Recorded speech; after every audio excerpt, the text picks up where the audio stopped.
ਸਾਡੇ ਸਰकारी हॉस्पिटल्स आ उन्होंने वरत्या काहदे लई गया हैगा, जां तां 25-26 बनाउण लई ते जां गरीब बंदे दी जदों डिलीवरी हुंदी आ उहदे लई। देखो जदों भी किसी भी सिस्टम दे विच प्राइवेटाइजेशन सरकार नालों वध जावे ਉਹਦਾ ਇਹਦਾ ਮਤਲਬ ਇਹ ਹੋਇਆ ਕਿ ਉਹਦੇ ਇੰਡੀਕੇਸ਼ਨ ਇਹ ਹੈਗੀ ਆ ਕਿ ਸਾਡਾ ਸਰਕਾਰੀ ਸਿਸਟਮ ਜਿਹੜਾ ਪ੍ਰੋਪਰਲੀ ਕੰਮ ਨਹੀਂ ਕਰ ਰਿਹਾ।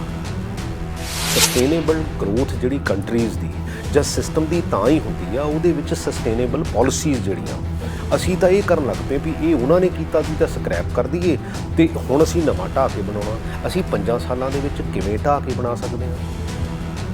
CS का नाम भी आ गया हैगा तो उस तो बाद तो लगता है कि आज पंजाब सरकार इस दे बारे नीति चेंज करने लिए संजीदा हुई है। सो वी हैव टू क्योंकि अज पंजाब के हालात इहो ਜਿਹੇ बन गए ਜਿਹਦੇ ਵਿੱਚ ना क्रेडिबिलिटी अकाली दल ਦੀ ਹੈਗੀ ਆ ना कांग्रेस ਦੀ ਹੈਗੀ ਆ। इसी तरह बरगाड़ी का मुद्दा रहा ते कांग्रेस और अकाली दल ते इल्जाम है कि तुसीं वापस वोट लैन जाओगे और लै जान पाओगे। ਅਸੀਂ मैं उस टीम का हिस्सा बनना चाਹੁੰਦਾ ਜਿਹੜੀ टीम कुछ ना कुछ बदलाव लैके आ, ठीक है ना। अच्छा जे ਹਾਂਜੀ ਕਹਿਣ ਵਾਲੇ ਹੋਣਗੇ, मैं नहीं कहता भी नहीं होणगे, बट ਆਪਾਂ ਹਾਂਜੀ ਵਾਲੇ नहीं है। पंजाब बहुत निराश है। पंजाब तो इहो ਮੰਨਦਾ है कि कांग्रेस ते अकाली दल की सांझ है तो उहिओ सिस्टम उन्होंने मार रहा है। सिस्टम की बेसिक प्रॉब्लम कित्थे आ रही है भी उन्होंने ऐ लगता भी ये ठग है, चोर है। अच्छा वो मूँह तो नहीं कहते लेकिन उन्होंने बॉडी लैंगुएज तो गल समझ आती होती है। तुसीं इसी दिन धरती तो निकल के अपना नाम चमकाया, पंजाब का नाम चमकाया, दुनिया लैवल तक लोग तुहानूं जाणदे ने। अज दे नौजवान नशे वल क्यों जा रहे हैं और जिहड़ी सौं चुकी सी जब असीं उहदी गल करते हैं कि वो वादा पूरा होया है कि नहीं होया? देखो अल्टीमेटली कल्ली मेरी जिम्मेवारी तो नहीं है, ये तो 80 MLA की जिम्मेवारी हैगी है। उन्हें सोचना भी हैगा। असी तो अपनी अपनी जिन्नी का एक्सपीरियंस हैगा, क्योंकि मैं नहीं कहता कि मेरा बेस्ट ब्रेन हैगा, there are number of best brains. कभी ये हॉकी दे दुनिया दे सब तो बेहतरीन डिफेंडर मन्ने जाते सन ते अज सियासत में आके इन्हों असी पंजाब के आम लोगों के डिफेंडर मान सकते हाँ। साडे नाल जुड़े ने सरदार प्रगट Singh, thank you so much साडे नाल जुड़न लई। सो तुसी हमेशा जो कहना है सच्चा खरा उदा ही कहना हैगा। सो अज ये सवाल तो मैं कल भी किसी ने पूछा सी, अज तुहानूं पुछदी हां, तुसी अपनी सरकार नूं इस दौरान किन्ने आंकड़े दोगे? कोरोना दा दौरान पंजाब सरकार नूं जिस तरह उन्होंने संभाले है उस तरह किन्ने आंकड़े दोगे? नहीं निमरत जी देखो इनीशियल स्टेज ते तो हैंडलिंग ठीक हुई है, चलो बिच थोड़ी बहुती मिसमैनेजमेंट भी हुई है, लेकिन as far corona is concern मेरा ख्याल है कि ठीक लैवल ते देखो आपां जे बहुत कहीए कि जिहड़ा साडा हैल्थ सिस्टम है वो बहुत चंगा आ। पिछले 70-72 साल बेसिकली जिहड़ी साडा हैल्थ सिस्टम आ, साडे सरकारी हॉस्पिटल्स आ उन्होंने वरत्या काहदे लई गया हैगा, जां तां 25-26 बनाउण लई ते जां गरीब बंदे दी जदों डिलीवरी हुंदी आ उहदे लई। हुण आपां जी ओवरनाइट इन्हां नूं कह दईए कि बहुत वड्डे काम कर लैणगे शायद, क्योंकि उस फैक्टर नूं असीं बहुता कह लो कि अगे नहीं लिआंदा, असीं तां उहनूं पिछले उहदे विच ही रखिआ, जद कि हैल्थ कॉन्सनट्रेशन ही नहीं रही नहीं रही। सो देखो जदों भी किसी भी सिस्टम दे विच प्राइवेटाइजेशन सरकार नालों वध जावे ਉਹਦਾ ਇਹਦਾ ਮਤਲਬ ਇਹ ਹੋਇਆ ਕਿ ਉਹਦੇ ਇੰਡੀਕੇਸ਼ਨ ਇਹ ਹੈਗੀ ਆ ਕਿ ਸਾਡਾ ਸਰਕਾਰੀ ਸਿਸਟਮ ਜਿਹੜਾ ਪ੍ਰੋਪਰਲੀ ਕੰਮ ਨਹੀਂ ਕਰ ਰਿਹਾ। ਸੋ ਉਹ ਐਜੂਕੇਸ਼ਨ 'ਚ ਵੀ ਹੋਇਆ, ਉਹ ਹੈਲਥ ਦੇ ਵਿੱਚ ਵੀ ਹੋਇਆ ਐਂਡ ਓਵਰ ਦਾ ਈਅਰਸ ਹੋਇਆ। ਇਹ ਵੀ ਨਹੀਂ ਮੈਂ ਕਹਿ ਸਕਦਾ ਵੀ ਫਲਾਨੀ ਸਰਕਾਰ ਨੇ ਕੀਤਾ ਫਲਾਨੀ ਸਰਕਾਰ ਨੇ ਨਹੀਂ ਕੀਤਾ, ਮਾੜਾ ਮੋਟਾ ਕਿਤੇ ਧਿਆਨ ਸੀਗਾ ਪਰ ਬਹੁਤਾ ਆਪਾਂ ਕਹੀਏ ਫੋਕਸ ਸੀਗਾ, ਫੋਕਸ ਨਹੀਂ ਸੀਗਾ। ਸਰ ਜਿਹੜੀ ਚੀਜ਼ ਦਾ ਤੁਸੀਂ ਕੋਰੋਨਾ ਦੇ ਆਉਣ ਤੋਂ ਸ਼ੁਰੂ ਹੋਣ ਤੋਂ ਪਹਿਲਾਂ ਹੀ एक आवाज़ चुकी सी कि भी साडा जो शराब का इलीगल माइनिंग चल रही है उन्हें प्रॉब्लम क्रिएट करनी है, तो वो कोरोना के दौरान असी वेख्या कि उसी ने ही पंजाब के वैसे नुकसान में जा रहे हैं, उसी ने नुकसान चुकिया। सो अज तुसी भविष्यवाणी तो की सी पर उसका कुछ असर तुहानूं होया लगता हैगा? नहीं कोई बहुता लंबा चौड़ा नहीं। देखो निमरत जी मैनूं ऐ लगदा कि असी ना डेमोक्रेसी के मायने अपने मुताबिक कढ लैंदे आ। मेरी बेसिक समस्या कित्थे आ, असीं कहने आ भी आपां डिस्कस कर लईए, कोई सियाणे 10 बंदे बैठ जाओ, जे सानूं गल समझ नहीं आउंदी इस फील्ड के एक्सपर्ट्स नूं ले आओ, क्योंकि इहदे च संग वाली गल तां कोई नहीं है। डेमोक्रेसी तां for the people by the people. And ਉਹਦੇ ਵਿੱਚ ਜਿਹੜਾ ਵੀ ਸਿਸਟਮ ਨੂੰ, ਜਿਹੜਾ ਵੀ ਪੰਜਾਬ ਨੂੰ ਜਾਂ ਹਿੰਦੁਸਤਾਨ ਨੂੰ ਬੈਟਰ ਗਾਈਡ ਕਰ ਸਕਦਾ। ਦੇਖੋ ਅਲਟੀਮੇਟਲੀ ਬਿਊਰੋਕਰੈਟਸ ਆ, ਪੋਲੀਟੀਸ਼ੀਅਨ ਆ, ਲਿਮਟਿਡ ਸੋ ਨਾ ਬਿਊਰੋਕਰੈਟ ਐਕਸਪਰਟਸ ਹੋਏ, ਮਾਹਰ ਉਹ ਵੀ ਨਹੀਂ ਹੁੰਦੇ, ਨਾ ਪੋਲੀਟੀਸ਼ੀਅਨ ਮਾਹਰ ਹੁੰਦੇ, ਬਟ ਮਾਹਰਾਂ ਨੂੰ ਸਾਈਡ ਤੇ ਰੱਖ ਲਈਦਾ ਹੁੰਦਾ ਹੈਗਾ। ਇਹ ਮੈਂ ਉੱਥੇ ਹੀ ਆਉਣ ਲੱਗਿਆ ਸੀ ਕਿ ਜਿਹੜੇ ਟੈਕਨੋਕ੍ਰੈਟਸ ਆ ਉਹ ਸਿਸਟਮ 'ਚੋਂ ਅਸੀਂ ਹੌਲੀ ਹੌਲੀ ਕੱਢ ਦਿੱਤੇ ਜੀ।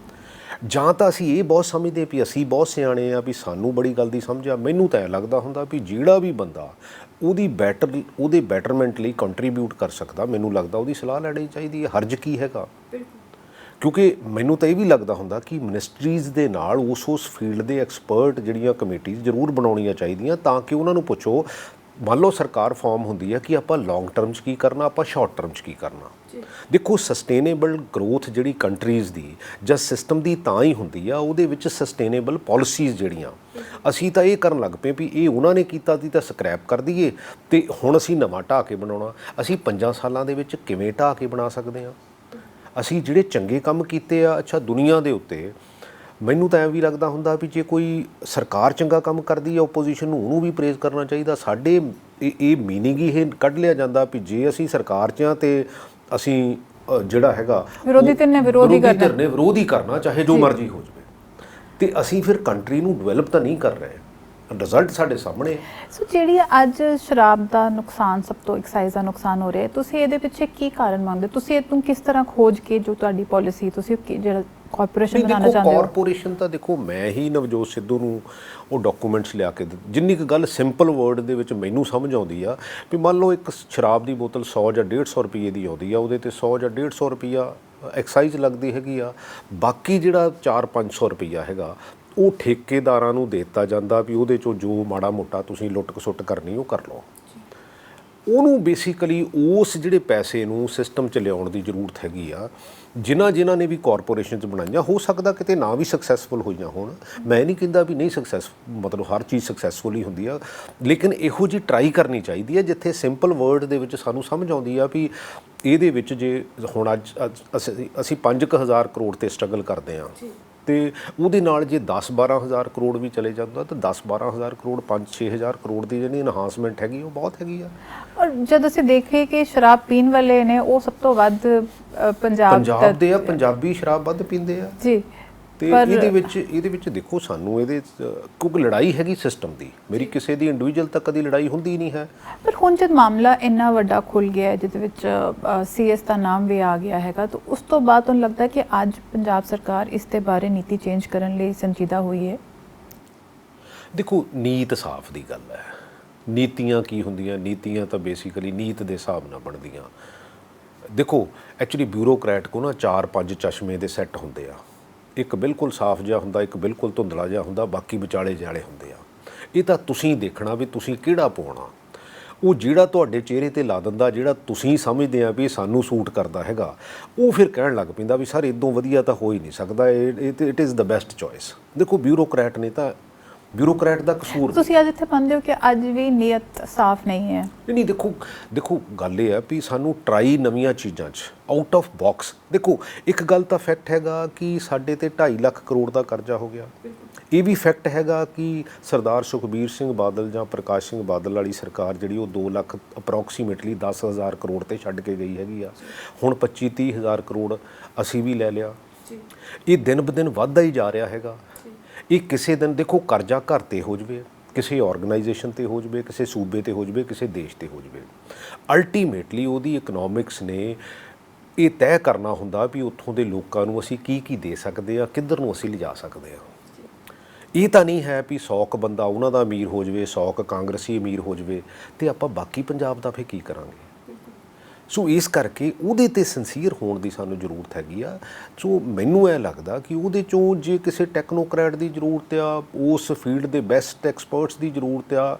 ਅਸੀਂ ਦੁਨੀਆ ਭਰ 'ਚ ਦੇਖੋ ਪੰਜਾਬੀਆਂ ਦੀ ਬਿਊਟੀ ਕੀ ਆ, ਦੁਨੀਆ ਭਰ 'ਚ ਸਕਸੈਸਫੁਲ ਹੋਏ ਪੰਜਾਬੀ ਜਾ ਕੇ। ਅੱਛਾ ਇੱਥੋਂ ਤੱਕ ਵੀ ਪੰਜਾਬੀ ਹੈਗੇ ਆ ਵੀ ਜੇ ਉਹ ਅਸੀਂ ਸਿੰਸੈਰਿਟੀ ਦਿਖਾਈਏ, ਉਹ ਸਾਨੂੰ ਐਕਸਪਰਟਸ ਓਪੀਨੀਅਨ ਦੇਣ ਤੋਂ ਮਨਾ ਨਹੀਂ ਕਰਨਗੇ। ਉਹ ਕਹਿਣਗੇ ਕੈਨੇਡਾ ਵਿੱਚ ਅਸੀਂ ਦੇਖੋ ਕਿੱਦਾਂ ਸਾਡੇ ਮੰਤਰੀ ਹਰ ਜਗ੍ਹਾ ਇਵਨ ਇੰਡੀਆ ਵਿੱਚ ਸਾਡਾ ਪ੍ਰਧਾਨ ਮੰਤਰੀ ਬਣ ਚੁੱਕੇ ਨੇ। ਸੋ ਬਟ ਪੰਜਾਬੀ ਪਿੱਛੇ ਰਹਿ ਰਹੇ ਨੇ। ਪੰਜਾਬ ਪਿੱਛੇ ਰਹਿ ਰਿਹਾ, ਪੰਜਾਬੀਅਤ ਪਿੱਛੇ ਰਹਿ ਰਹੀ ਹੈਗੀ ਆ। ਅਸੀਂ ਇੰਡੀਵਿਜੂਅਲ ਅਮੀਰ ਵੀ ਹੋਏ ਆ, ਅਮੀਰ ਹੋਣ ਦੀ ਲਾਲਸਾ ਵੀ ਬਹੁਤ ਹੈਗੀ ਆ, ਲੇਕਿਨ ਜੇ ਸਿਸਟਮ ਨੂੰ ਅਸੀਂ ਕਮਜ਼ੋਰ ਕਰਦੇ ਗਏ ਹੌਲੀ ਹੌਲੀ end of the day actually ਪੈਸੇ, ਮੈਨੂੰ ਤਾਂ ਇਹ ਨਹੀਂ ਅੱਜ ਤੱਕ ਸਮਝ ਆਈ ਵੀ ਪੈਸੇ ਬੰਦੇ ਨੂੰ ਜ਼ਿੰਦਗੀ ਜੀਣ ਲਈ ਪੈਸੇ ਚਾਹੀਦੇ ਕਿੰਨੇ ਆ। ਪੈਸੇ ਤਾਂ ਬੜੇ ਘੱਟ ਚਾਹੀਦੇ, ਜਿਵੇਂ ਅਸੀਂ ਇਸ ਦੌਰ ਵਿੱਚ ਵੇਖ ਲਿਆ। ਮੈਂ ਤਾਂ ਉਹੀ ਗੱਲ ਕਰਦਾ ਕਿ ਹੁਣ ਆ ਕਰੋਨਾ ਨੇ ਸਾਰੇ, ਕੋਈ ਅਮੀਰ ਨਹੀਂ ਦੇਖਿਆ, ਗਰੀਬ ਨਹੀਂ ਦੇਖਿਆ, ਅੰਦਰ ਵਾੜ ਕੇ ਰੱਖਤੇ। ਔਰ ਸਿਰਫ ਰੋਟੀ ਚਾਹੀਦੀ, ਰੋਟੀ ਤੇ ਘਰ ਚਾਹੀਦੀ, ਛੋਟੇ ਜਿਹੇ ਵਾਇਰਸ ਨੇ। ਅੱਛਾ, ਇਹ ਵੀ ਇਹ ਰੀਅਲਾਈਜੇਸ਼ਨ ਹੋਈ ਵੀ ਜੇ ਤੁਸੀਂ ਤਕੜੇ ਹੋ, ਤੁਹਾਡਾ ਇਮਿਊਨ ਸਿਸਟਮ ਤਕੜਾ ਹੈ, ਤੇ ਤੁਹਾਨੂੰ ਬਹੁਤੀ ਪ੍ਰੋਬਲਮ ਨਹੀਂ ਹੈ, ਠੀਕ ਹੈ ਨਾ। ਅੱਛਾ, ਫਿਰ ਇਹ ਸਾਰਾ ਕੁਝ ਕਰਾ ਕੇ ਅਸੀਂ ਕਰ ਕੀ ਰਹੇ ਹਾਂ? ਅਸੀਂ ਸੋਚਦੇ ਕੀ ਹਾਂ? ਅਸੀਂ ਇੰਨੇ ਇਨਸਿਕਿਉਰ ਕਿਉਂ ਹੋ ਗਏ? ਕਿੰਨੇ ਕੁ ਪੈਸਿਆਂ ਦੀ ਜ਼ਰੂਰਤ ਹੈ? ਲੈਟ ਦਾ ਨੈਕਸਟ ਜਨਰੇਸ਼ਨ, ਉਹਨਾਂ ਨੂੰ ਸਟਰਗਲ ਕਰਨ ਦੀ, ਉਹਨਾਂ ਦੇ ਹਿੱਸੇ ਦੀ। ਐਕਚੁਅਲੀ ਇਹੀ ਸੋਚ ਆ ਨਾ ਵੀ ਪਤਾ ਨਹੀਂ ਮੈਂ 7 ਪੀੜ੍ਹੀਆਂ ਲਈ ਬਣਾ ਲਵਾਂ, ਪਤਾ ਨਹੀਂ 10 ਪੀੜ੍ਹੀਆਂ ਲਈ ਬਣਾ ਲਵਾਂ। ਐਂਡ ਆਫ ਦਾ ਡੇ ਤੁਸੀਂ ਕੀ ਲੈ ਕੇ ਜਾ ਰਹੇ ਹੋ? ਤੁਸੀਂ ਪੰਜਾਬ ਨੂੰ ਜਾਂ ਜਿੱਥੇ ਜਿੱਥੇ ਵੀ ਤੁਸੀਂ ਕੰਟਰੀਬਿਊਟ ਕਰਨਾ ਚਾਹੁੰਦੇ, ਤੁਸੀਂ ਕਈ ਵਾਰੀ ਰਾਜ ਨਹੀਂ, ਸੇਵਾ, ਕੋਈ ਦੂਜੇ ਤੀਜੇ ਨਾਅਰੇ, ਅਸੀਂ ਨਾਅਰੇ ਦੇਣ ਜੋਗੇ ਤਾਂ ਹੈਗੇ ਆ, ਪਰ ਐਂਡ ਆਫ ਦਾ ਡੇ ਅਸੀਂ ਉਹਨੇ ਪੈਸੇ ਕਰਨੇ ਕੀ ਆ? ਅਸੀਂ ਜਿਹੜੀ ਨੈਕਸਟ ਜਨਰੇਸ਼ਨ ਹੈ ਉਹਨਾਂ ਨੂੰ ਚੰਗੀ ਤਰ੍ਹਾਂ ਪੜ੍ਹਾ ਦਈਏ, ਉਹਨਾਂ ਨੂੰ ਚੰਗੇ ਇਨਸਾਨ ਬਣਾ ਦਈਏ, ਉਹਨਾਂ ਨੂੰ ਆਪਣੇ ਹਿੱਸੇ ਦੀ ਸਟਰਗਲ ਕਰਨ ਦਈਏ, ਠੀਕ ਹੈ ਨਾ। ਅੱਛਾ, ਤਾਂ ਹੀ ਤਾਂ ਬੰਦਾ ਸ਼ੇਪ ਅਪ ਹੁੰਦਾ।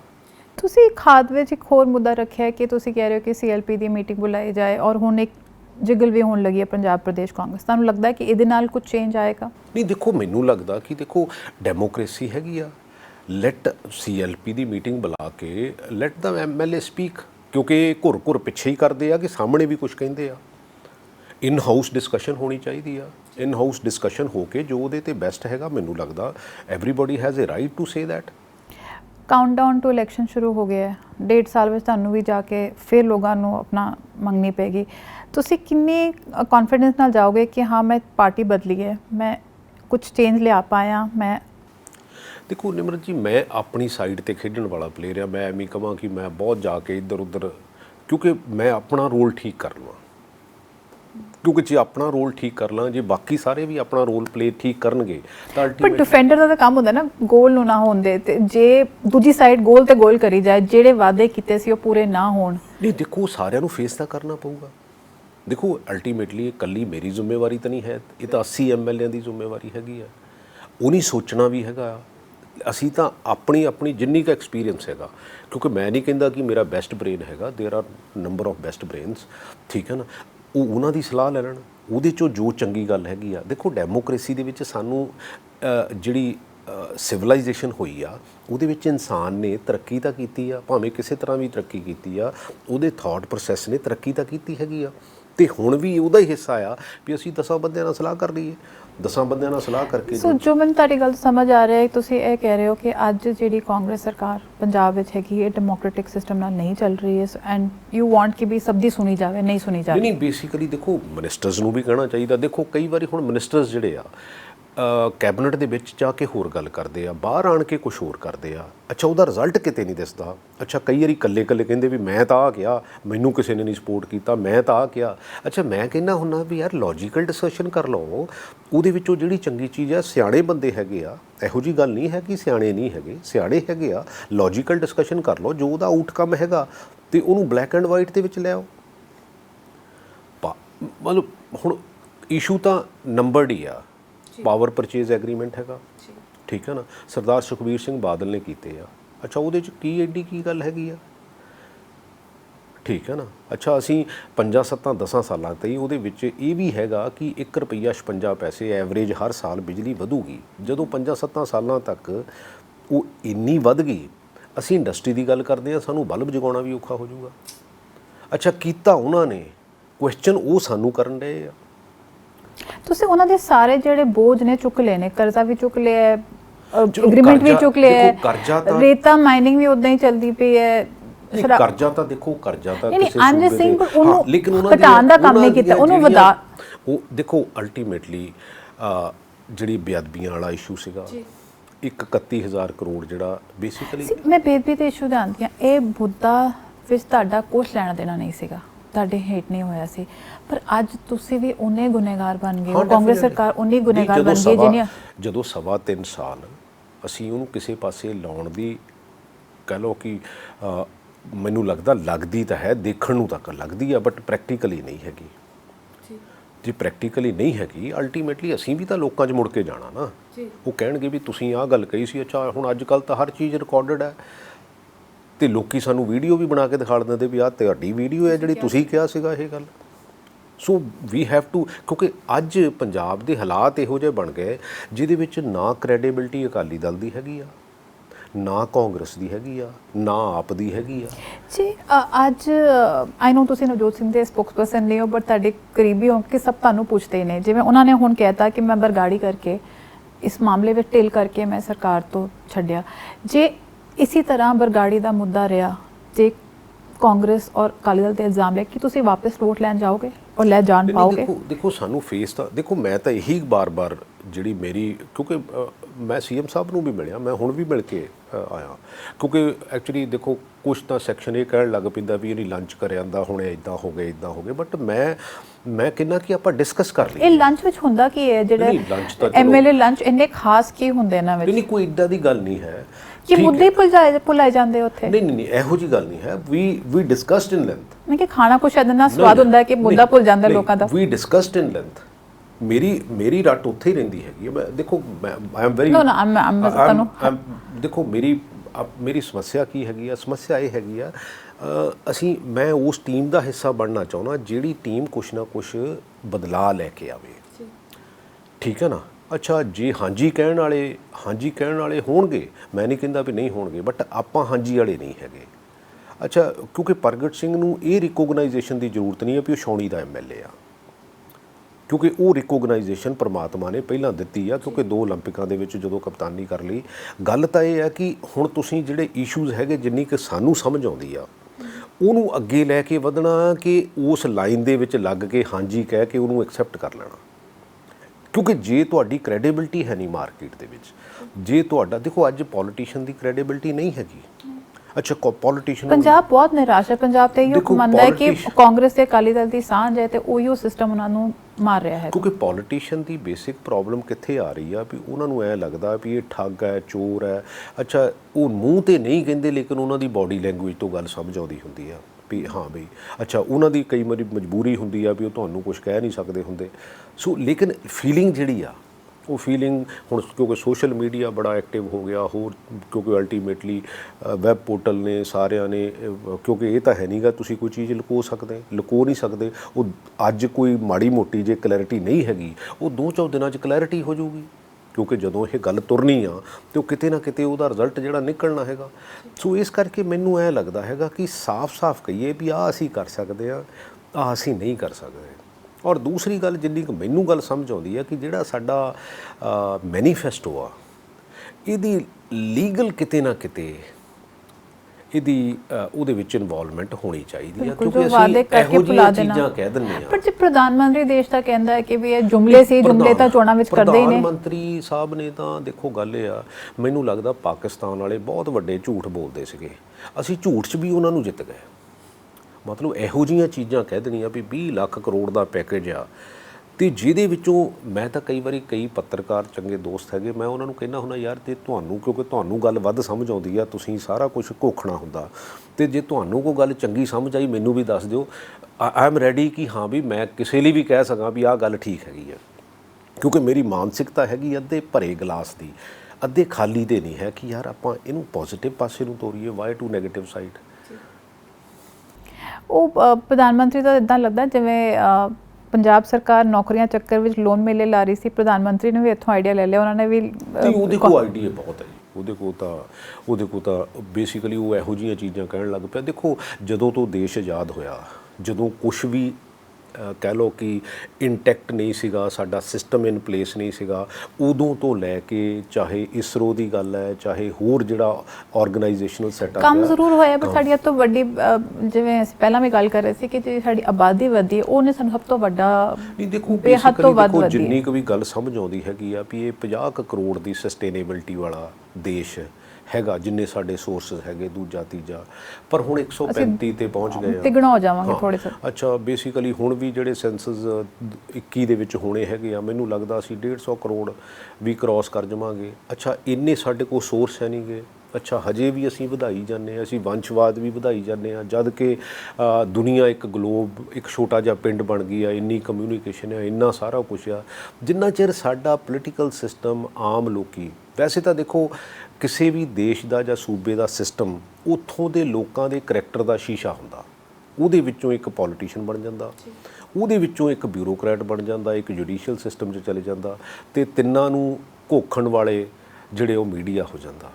ਸੋ ਉਹਦੇ ਵਿੱਚੋਂ ਹੀ ਨਿਕਲਦਾ ਹੈਗਾ। ਸੋ ਬਹੁਤ ਗੰਦਾ ਹੋ ਗਿਆ ਆਪਣਾ ਸਿਸਟਮ, ਨਹੀਂ, ਜੋ ਰਿਫਲੈਕਸ਼ਨ ਆ ਦੇਖੋ ਕਿਰਦਾਰ ਨੀਚੋਂ, ਉਹਦੇ ਵਿੱਚੋਂ ਨਿਕਲ, ਸੋਸਾਇਟੀ ਚੋਂ ਨਿਕਲ ਉਸ ਗਿਆ। ਸੋਸਾਇਟੀ ਦੇ ਵਿੱਚੋਂ ਨਿਮਰਤ ਜੀ ਮੈਂ ਨਿਕਲਿਆ। ਤੁਹਾਡੇ ਤੋਂ ਇੱਕ ਹੋਰ ਸਵਾਲ ਪੁੱਛਦੀ ਹਾਂ, ਆਖਰੀ ਸਵਾਲ ਕਰਦੇ ਹਾਂ, ਕਿਉਂਕਿ ਤੁਸੀਂ ਇੱਕ ਨੌਜਵਾਨ, ਤੁਸੀਂ ਇਸੇ ਧਰਤੀ ਤੋਂ ਨਿਕਲ ਕੇ ਆਪਣਾ ਨਾਮ ਚਮਕਾਇਆ, ਪੰਜਾਬ ਦਾ ਨਾਮ ਚਮਕਾਇਆ, ਦੁਨੀਆ ਲੈਵਲ 'ਤੇ ਲੋਕ ਤੁਹਾਨੂੰ ਜਾਣਦੇ ਨੇ। ਅੱਜ ਦੇ ਨੌਜਵਾਨ ਨਸ਼ੇ ਵੱਲ ਕਿਉਂ ਜਾ ਰਹੇ ਨੇ, ਔਰ ਜਿਹੜੀ ਸਹੁੰ ਚੁੱਕੀ ਸੀ, ਜਦ ਅਸੀਂ ਉਹਦੀ ਗੱਲ ਕਰਦੇ ਹਾਂ ਕਿ ਉਹ ਵਾਅਦਾ ਪੂਰਾ ਹੋਇਆ ਹੈ ਕਿ ਨਹੀਂ ਹੋਇਆ?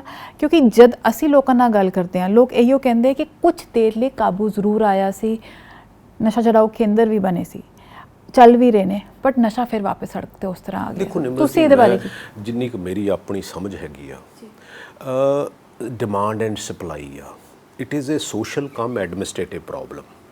ਇਟ ਇਜ਼ ਨਾਟ ਕਿ ਅਸੀਂ ਐਡਮਿਨਿਸਟ੍ਰੇਟਿਵਲੀ ਹੀ ਇਹਨੂੰ ਹੈਂਡਲ ਕਰ ਸਕਦੇ ਹਾਂ। ਕਿਉਂਕਿ ਮੈਂ ਕਈ ਵਾਰੀ ਆਰਟੀਕਲ ਵਗੈਰਾ ਚਲੋ ਪੜ੍ਹਨ ਦੀ ਕੋਸ਼ਿਸ਼ ਕਰੀ ਦੀ, ਕਿ DGP ਦਾ ਆਰਟੀਕਲ ਸੀਗਾ ਔਨ ਡਰੱਗਸ, ਕਿ ਜਿੱਥੇ ਡਿਮਾਂਡ ਹੈਗੀ ਆ, ਸਪਲਾਈ ਕਿਸੇ ਨਾ ਕਿਸੇ ਫਾਰਮੇਸ਼ਨ ਦੇ ਵਿੱਚ ਪਹੁੰਚ ਜਾਣੀ ਆ। ਇਹਦਾ ਮਤਲਬ ਇਹ ਹੋਇਆ ਕਿ ਸਾਡੀ ਡਿਮਾਂਡ ਘਟਣੀ ਚਾਹੀਦੀ ਆ ਤਾਂ ਕਿ ਸਪਲਾਈ ਨੂੰ ਫਰਕ ਪੈ ਸਕੇ। ਉਹ ਤਾਂ ਹੈਗਾ ਐਡਮਿਨਿਸਟ੍ਰੇਟਿਵ ਐਂਗਲ, ਲੇਕਿਨ ਸਾਡਾ ਜਿਹੜਾ ਸੋਸ਼ਲ ਸਟਰਕਚਰ ਆ, ਉਹਦੇ ਵਿੱਚ ਬਹੁਤ ਵੱਡੀਆਂ ਚੀਜ਼ਾਂ ਆ ਜਾਂਦੀਆਂ, ਕਿਉਂਕਿ ਪੰਜਾਬੀ ਇੱਕ ਐਗਰੈਸਿਵ ਰੇਸ ਆ। ਤੁਸੀਂ ਦੇਖ ਲਓ ਵੀ ਜਦੋਂ ਦੇ ਆਪਾਂ ਆਜ਼ਾਦ ਹੋਏ, ਆਜ਼ਾਦ ਹੋਣ ਤੋਂ ਪਹਿਲਾਂ ਆਪਾਂ ਆਜ਼ਾਦੀ ਲਈ ਲੱਗੇ ਰਹੇ, ਉਹਦੇ ਤੋਂ ਬਾਅਦ ਨੈਕਸਲਿਜ਼ਮ ਆ ਗਿਆ, ਉਹਦੇ ਤੋਂ ਬਾਅਦ ਇੱਕ ਵਾਈਟ ਕ੍ਰਾਂਤੀ ਤੇ ਹਰੀ ਕ੍ਰਾਂਤੀ ਆਈ, ਉਹਦੇ ਤੋਂ ਬਾਅਦ ਟੈਰੋਰਿਜ਼ਮ ਆ ਗਿਆ, ਫਿਰ ਡਰੱਗਸ ਦਾ ਟੈਰੋਰਿਜ਼ਮ ਆ ਗਿਆ। ਇਹਦਾ ਮਤਲਬ ਵੀ 15 ਸਾਲ ਦੇ ਸਪੈਨ ਦੇ ਵਿੱਚ ਕੋਈ ਨਾ ਕੋਈ ਨਵੀਂ ਚੀਜ਼ ਆਉਂਦੀ ਆ। ਉਹ ਆਉਂਦੀ ਇਸ ਕਰਕੇ ਆ ਕਿ ਸਾਡੇ ਜੈਨੇਟਿਕਸ ਜਿਹੜੇ ਆ, ਉਹਦੇ ਵਿੱਚ ਜਿਹੜੀ ਹੈਗੀ ਆ ਐਗਰੈਸ਼ਨ ਹੈਗੀ ਆ, ਕਿਉਂਕਿ ਜਿੰਨੇ ਵੀ ਇਨਵੇਡਰਸ ਆਏ ਤਾਂ ਇਸ ਰਸਤੇ ਤੋਂ ਹੀ ਆ, ਤੇ ਪੰਜਾਬ ਲੜਾਈਆਂ ਦੀ ਖਬਰ ਆ। ਡਰੱਗਸ ਔਰ ਐਗਰੈਸ਼ਨ ਦਾ ਮਤਲਬ ਤੁਸੀਂ ਕਹਿ ਰਹੇ ਹੋ ਬੱਚਿਆਂ ਨੂੰ ਚੈਨਲ ਨਹੀਂ ਮਿਲ ਰਿਹਾ? ਬੇਸਿਕਲੀ ਉਹਨਾਂ ਨੂੰ ਕੰਮ ਕਰਨ ਦਾ, ਕਿਉਂਕਿ ਦੇਖੋ ਉਸ એનર્ਜੀ ਨੂੰ ਜੇ ਤਾਂ ਅਸੀਂ ਚੈਨਲਾਈਜ਼ ਕਰ ਲਈਏ, ਉਹਨਾਂ ਨੂੰ ਇੱਕ ਰਾਹ ਦੇ ਦਈਏ, ਫਿਰ ਤਾਂ ਉਹ ਉਹਦੇ ਤੇ ਲੱਗੇ ਰਹਿਣਗੇ। ਸੋ ਨੌਜਵਾਨ ਨੂੰ ਰਾਹ ਕਿਸ ਤਰ੍ਹਾਂ ਦਿੱਤਾ ਜਾਵੇ? ਨਹੀਂ, ਬੇਸਿਕਲੀ ਦੇਖੋ ਬੈਟਰ ਐਜੂਕੇਸ਼ਨ ਨਾਲ, ਬੈਟਰ ਹੈਲਥ ਸਿਸਟਮ ਨਾਲ, ਬੈਟਰ ਅਪਰਚੂਨਿਟੀਜ਼ ਨਾਲ, ਕਿਉਂਕਿ ਅਲਟੀਮੇਟਲੀ ਕੀ ਆ ਕਿ ਇੱਕ ਬਰੋਡਰ ਸਿਸਟਮ ਦਾ ਹਿੱਸਾ ਹੀ ਆ ਨਾ। ਅਸੀਂ ਨੌਜਵਾਨ ਨੂੰ ਰਾਹ ਕਾਹਦਾ ਦੇਤਾ ਵੀ 4 ਕੁੜਤੇ ਪਜਾਮੇ ਸੰਭਾਲਾ ਤੇ ਲੀਡਰ ਬਣ ਜਾ। ਲੀਡਰ ਮੈਂ ਨਹੀਂ ਕਹਿੰਦਾ ਲੀਡਰ ਨਹੀਂ ਬਣਨਾ ਚਾਹੀਦਾ, but at the same time ਅਸੀਂ ਸਿਸਟਮ ਨੂੰ ਵੀ ਕਿਤੇ ਨਾ ਕਿਤੇ ਸਪੋਰਟ ਕਰ ਲਈਏ। ਅਸੀਂ ਸਿਸਟਮ ਨੂੰ ਕਹਿ ਦਿੰਦੇ ਹਾਂ ਵੀ ਸਿਸਟਮ ਨਹੀਂ ਚੱਲਣਾ ਚਾਹੀਦਾ, ਮੇਰੀ ਚੱਲਣੀ ਚਾਹੀਦੀ ਆ। ਅੱਛਾ, ਮੈਂ ਕਹਿੰਦਾ ਸਿਸਟਮ ਚੱਲਣਾ ਚਾਹੀਦਾ। ਦੇਖੋ ਦੁਨੀਆ ਦੇ ਉੱਤੇ ਜੇ ਤੁਸੀਂ ਘੋੜੀ ਨਹੀਂ ਚੜ੍ਹੇ ਤੇ ਚੜ੍ਹਦੇ ਹੀ ਦੇਖ ਲਓ। ਦੁਨੀਆ ਦੇ ਉੱਤੇ ਅਸੀਂ ਬਾਹਰ ਜਾਂਦੇ ਹਾਂ, ਸਾਰੇ ਜਾਂਦੇ ਆ, ਆਪਣਾ ਪੰਜਾਬ ਤਾਂ ਲਗਭਗ ਅੱਧਾ ਬਾਹਰ ਤੁਰਿਆ ਫਿਰਦਾ, but at the same time ਕੁਛ ਸਿੱਖ ਵੀ ਲਈਏ। ਐਡੀ ਈਗੋ ਕਾਹਦੀ ਹੋ ਗਈ, ਐਡਾ ਸਾਨੂੰ ਇਹ ਪ੍ਰੋਬਲਮ ਕਾਹਦੀ ਆ ਗਈ ਹੈ? ਠੀਕ ਆ, ਆਪਾਂ ਆਹ ਕਰਨਾ ਹੈਗਾ, ਜੇ ਕਰ ਸਕਦੇ ਤਾਂ ਠੀਕ ਹੈ, ਨਹੀਂ ਤਾਂ thank you very much and we respect each other ਕਿ ਹਾਂ ਵੀ ਆਹ ਗੱਲ ਠੀਕ ਹੈਗੀ ਆ। ਸਾਨੂੰ ਕਲੈਰਿਟੀ ਹੋਣੀ ਚਾਹੀਦੀ ਹੈ ਵੀ ਆਹ ਗੱਲ ਠੀਕ ਆ, ਗੱਲ ਗਲਤ ਹੈ। ਅਸੀਂ ਉਹ ਕਲੈਰਿਟੀ ਦਿੰਦੇ ਨਹੀਂ ਹੈ। ਐਜੂਕੇਸ਼ਨ ਸਿਸਟਮ ਆਪਾਂ ਸ਼ੁਰੂ 'ਚ ਹੀ ਗੱਲ ਕੀਤੀ ਵੀ ਸਾਡੇ 27 ਲੱਖ ਬੱਚੇ ਜਿਹੜੇ ਆ ਪ੍ਰਾਈਵੇਟ ਸਕੂਲਾਂ 'ਚ ਪੜ੍ਹਦੇ ਆ ਤੇ 25 ਲੱਖ ਸਰਕਾਰੀ ਸਕੂਲਾਂ 'ਚ ਪੜ੍ਹਦੇ ਆ।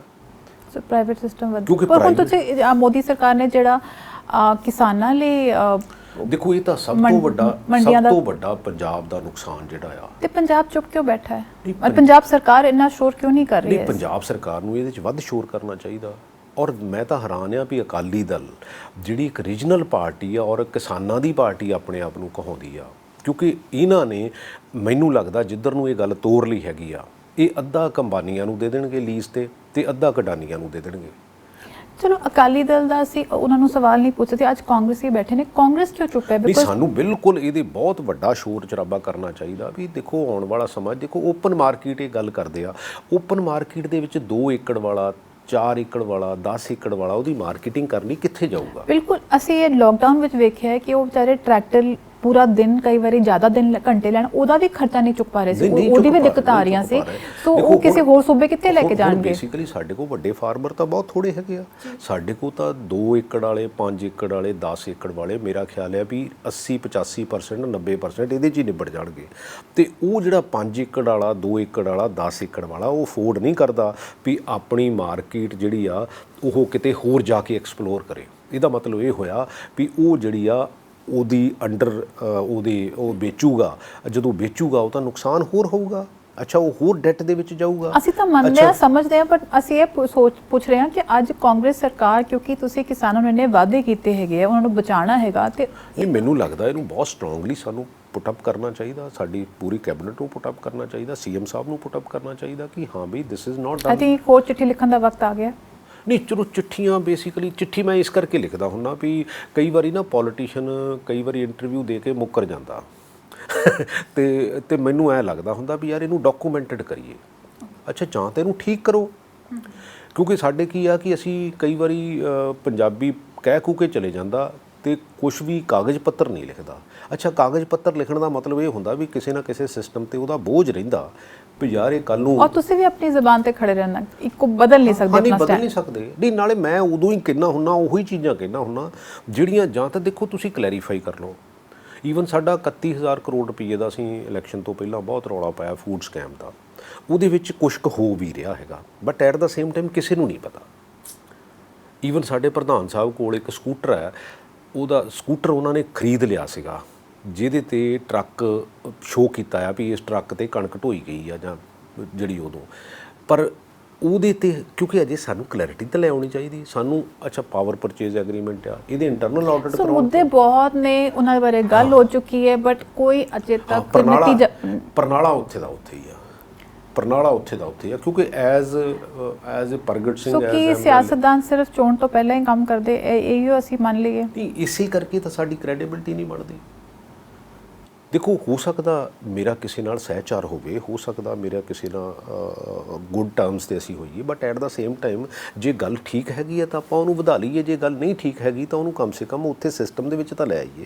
ਅਤੇ ਲੜਾਈ ਸਿਸਟਮ ਦੀ ਆ, ਜੇ ਸਿਸਟਮ ਨੂੰ ਅਸੀਂ ਨਹੀਂ ਇੰਪਰੂਵ ਕਰਾਂਗੇ ਤਾਂ ਫਿਰ ਐਂਡ ਆਫ ਦਾ ਡੇ ਅਸੀਂ ਹੌਲੀ ਹੌਲੀ ਦੇਖੋ 1984 'ਚ ਪਹਿਲੀ ਵਾਰੀ 10 ਤੁਸੀਂ ਸਿਸਟਮ ਹੋ, ਤੁਸੀਂ ਇੰਪਰੂਵ ਕਰਨਾ ਪੈਣਾ। ਨਹੀਂ ਦੇਖੋ, ਮੈਂ ਤਾਂ ਜਿੰਨੀ ਲੜਾਈ ਲੜ ਸਕਦਾ, ਕਿਉਂਕਿ ਐਸੇ ਮੈਂ ਡਿਵੀਏਟ ਕਰ ਰਹੀ ਹਾਂ। ਤੁਸੀਂ ਹੁਣੇ ਕਿਹਾ ਕਿ ਨੌਜਵਾਨ ਕੁੜਤਾ ਪਜਾਮਾ, ਤੁਸੀਂ ਇਸ ਲਈ ਕੁੜਤਾ ਪਜਾਮਾ ਨਹੀਂ ਪਾਉਂਦੇ ਕਿਉਂਕਿ ਨੌਜਵਾਨ ਉਹ ਇੱਕ ਪਹਿਰਾਵਾ ਬਣ ਗਿਆ? ਚਲੋ ਮੈਂ ਇਹ ਕੌਨਸ਼ੀਅਸ ਡਿਸੀਜਨ ਹੈ? ਨਹੀਂ, ਆਪਣੇ ਹਲਕੇ ਦੇ ਵਿੱਚ ਤਾਂ ਮੈਂ ਵੀ ਡੈਫੀਨੇਟਲੀ ਚਲੋ ਇੱਕ ਗੱਲ ਆਈ ਥੌਟ ਇੱਕ ਕੋਈ ਸਟੈਂਡ ਹੈਗਾ ਕਿ ਨਹੀਂ? ਨਹੀਂ, ਇਹੋ ਜਿਹੀ ਕੋਈ ਗੱਲ ਨਹੀਂ। ਮੈਂ ਆਪਣੇ ਹਲਕੇ 'ਚ ਜ਼ਰੂਰ ਪਾਉਣਾ ਹੁੰਦਾ, but at the same time just ਕਹਿਣ ਦਾ ਮਤਲਬ ਇਹ ਆ ਕਿ ਉਸ એનર્ਜੀ ਨੂੰ ਚੈਨਲਾਈਜ਼ ਕਰਨ ਦੀ ਜ਼ਰੂਰਤ ਹੈ ਔਰ ਸਾਨੂੰ ਕਲੈਰਿਟੀ ਦੇਣ ਦੀ ਜ਼ਰੂਰਤ ਆ। ਅੱਜ ਕੱਲ੍ਹ ਅਵੇਅਰਨੈਸ ਬਹੁਤ ਹੈਗੀ ਆ ਸੋਸ਼ਲ ਮੀਡੀਆ ਕਰਕੇ, ਦੂਸਰੇ ਸਾਰਾ ਜਿਹੜਾ ਜਿੰਨੀ ਕਮਿਊਨੀਕੇਸ਼ਨ ਹੈਗੀ ਆ, ਸਾਨੂੰ ਕਲੈਰਿਟੀ ਹੋਣੀ ਚਾਹੀਦੀ ਕਿ this is the way we have to go ahead. ਅੱਛਾ, ਉਹਦੇ ਵਿੱਚ ਜਿਹੜਾ ਫਾਲ ਕਰੇ ਆ ਜਾਵੇ, ਜਿਹੜਾ ਨਹੀਂ ਫਾਲ ਕਰੇ ਨਹੀਂ ਆਵੇ। ਸੋ ਆਈ ਥਿੰਕ ਕਲੈਰਿਟੀ ਪਹਿਲੇ ਤੁਸੀਂ ਲੋਕ ਬਣਾਓਗੇ, ਫਿਰ ਸਾਨੂੰ ਦਿਓਗੇ। ਡੈਫੀਨੇਟਲੀ ਸਾਨੂੰ ਬਣਾਉਣੀ ਪਊਗੀ, ਕਿਉਂਕਿ ਸਾਨੂੰ ਕਹਿਣਾ ਪਊਗਾ ਸੱਚ ਨੂੰ ਸੱਚ ਤੇ ਝੂਠ ਨੂੰ ਝੂਠ ਕਹਿਣਾ ਪਊਗਾ। ਔਰ ਉਹਦੇ ਵਿੱਚ ਟੈਕਨੋਕਰੈਟਸ ਦੀ ਜਿਹੜੀ ਸ਼ਮੂਲੀਅਤ ਹੈ, ਕਿਉਂਕਿ ਦੇਖੋ ਮੈਨੂੰ ਮੰਨ ਲਓ ਇੱਕ ਸਬਜੈਕਟ ਦਾ ਨਹੀਂ ਪਤਾ, ਮੈਂ ਕਿਸੇ ਡਿਪਾਰਟਮੈਂਟ ਦਾ ਮਿਨਿਸਟਰ ਬਣ ਜਾਣਾ, ਅਲਟੀਮੇਟਲੀ ਮੈਨੂੰ ਤਾਂ ਜਿੱਦਾਂ ਦਾ ਡਿਪਾਰਟਮੈਂਟ ਪੜ੍ਹਾਊਗਾ ਮੈਂ ਤਾਂ ਉੱਦਾਂ ਦਾ ਪੜ੍ਹ ਲੂੰਗਾ, ਠੀਕ ਹੈ ਨਾ। ਅੱਛਾ, ਜੇ ਡਿਪਾਰਟਮੈਂਟ ਇੰਨੇ ਚੰਗੇ ਹੁੰਦੇ ਤਾਂ ਫਿਰ ਹਿੰਦੁਸਤਾਨ ਦੀ ਹਾਲਾਤ ਇਹ ਨਾ ਹੁੰਦੇ, ਕਿਉਂਕਿ ਜੇ 84 ਤੱਕ ਅਸੀਂ ਸਰਪਲਸ ਸਟੇਟ ਰਹੀ ਹੈਗੀ ਆ ਅਤੇ 84 ਤੋਂ ਬਾਅਦ ਅਸੀਂ ਪਹਿਲੀ ਵਾਰੀ 10 ਕਰੋੜ ਦਾ ਡੈਟ ਜਿਹੜਾ ਹੋਇਆ ਸੀ ਅਤੇ ਅਸੀਂ ਹੁਣ 2.5 ਲੱਖ ਕਰੋੜ 'ਤੇ ਪਹੁੰਚ ਗਏ ਹਾਂ। ਅਤੇ ਇਹ ਸਾਡਾ ਅਸੀਂ ਨੁਕਸਾਨ ਹੀ ਕੀਤਾ ਨਾ। ਪਾਰਟੀਆਂ ਜਿਹੜੀਆਂ ਵੀ ਆਈਆਂ ਚਲੇ ਗਈਆਂ, ਵਾਰੀ ਸਭ ਨੇ ਨੁਕਸਾਨ ਬਾਕੀ ਕਿਉਂਕਿ ਜਿਹੜੇ ਇੰਡੀਕੇਟਰਸ ਹੈਗੇ ਆ ਹੈਲਥ ਦੇ, ਐਜੂਕੇਸ਼ਨ ਦੇ, ਉਹਦੇ ਵਿੱਚ ਸਾਡਾ ਨੁਕਸਾਨ ਹੀ ਹੋਇਆ।